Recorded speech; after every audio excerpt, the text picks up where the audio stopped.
হে আজরাইল, যাও সমস্ত মানুষের দানগুলিকে কবজ করে আনো। কি বলবে? দানগুলিকে কবজ করে আনো, মানুষের দানগুলিকে কবজ করা হবে। আল্লাহ আল্লাহর কাছে যাবে। আল্লাহ বলবেন, ও আজরাইল, দুনিয়াতে সমস্ত মানুষের দানগুলিকে কবজ করেছ। বলে, হে আল্লাহ, দানগুলিকে কবজ করেছি। কথা দুনিয়াতে কি আছে? সমস্ত কথা মাকু মাকু দানগুলি দুনিয়ার উপরে আছে। যাও দানগুলিকে কবজ করে আনো। তাহলে সমস্ত মাকলুকাতের দান কবজ করা হবে। আল্লাহর দরবারে চলে যাবে, দোয়া করি আর দুনিয়াতে কি আছে তার তাদের দানগুলিকে কবজ করে আনো। আল্লাহ, দুনিয়াতে শুধু জিন আছে, ইনসান তো শেষ হয়ে গেছে, এখন আছে জিন। কি আছে? জিন। তখন বলবে, যাও সমস্ত জিন দানগুলিকে কেমন আছে দানগুলিকে কবজ করে আনো। তখন বলবে, ওই দানগুলিকে কবজ করা হবে। আল্লাহর দরবারে আবার চলে যাবে সাত আসমানের উপর। কারণে আল্লাহ রাব্বুল আলামিন আছে সাত আসমানের উপর। তারপরে বললেন, আর দুনিয়া থেকে আছে আল্লাহ রাব্বুল আলামিন সমগ্র মাখলুকাতের দান নিয়ে শুধু তোমার ফেরেশতা আছে।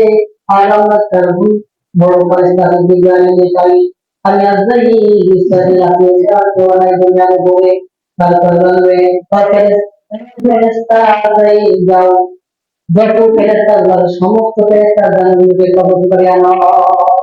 তখন ফেরেশতার দানগুলিকে কবজ করা হবে। আর কি আছে আমার দুনিয়াতে? আসমান কি আছে? কবজ করে আনো। তখন বলা হবে, মানুষের দানগুলোকে কবজ করা হয়েছে, ওই মাখলুকাতের দানগুলোকে কবজ করা হয়েছে। দুনিয়াতে জিনের দান কবজ করা হয়েছে, ফেরেশতার দান কবজ করা হয়েছে। আর শুধু বাকি আছে আমার চার রকম ফেরেশতা। আমার কি? এক নম্বরে জিবরাইল, মিকাইল, আজরাইল, ইসরাফিল। বলে, যাও ওই তিন জনের দানগুলোকে কবজ করে রাখো। তোমার সঙ্গীদের ফেরেশতা তোমার তাদের দানগুলোকে কবজ করে নাও। তিন জনের আর ছাড় দিবে না। কি করবে? দুনিয়াতে ধ্বংস শেষ। তারপরে আবার তিন জনের দান কবজ করা হবে। আল্লাহকে আল্লাহ বলবে, আজকের দুনিয়াতে কি আছে?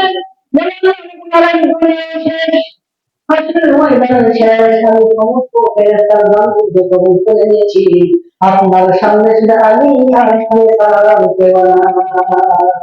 যখন আল্লাহ বলবে, তোমার নিজের জানটাকে কবজ করো, তখন আল্লাহ এমন চিৎকার দিবে, এত কষ্ট মৃত্যুর যন্ত্রণা আমি তাদের না, তাহলে আমি আমি কবজ করতাম না। এত ভয়ানক, এত কষ্টদায়ক করে এই মৃত্যুর কষ্ট। তখন তোমার হাত কাটে, তোমার মৃত্যুর মধ্যে ঢুকে তোমার জানটাকে কবজ করো। কি করবে? কবজ করতে বলা হবে। তারপরে কবজ করা হবে, এমন জোরে চিৎকার দিবে, আজরাইল চিৎকার যেন দুনিয়াটা কল ভেঙে উড়ে চলে যাবে। এত চিৎকার দেবে, মৃত্যুর যন্ত্রণা। আজরাইল বলতে, আল্লাহ, আমি যে আগের জানতাম এত মৃত্যুর যন্ত্রণা করতে, আমি তাহলে কবজ করতাম না। আল্লাহ বললেন,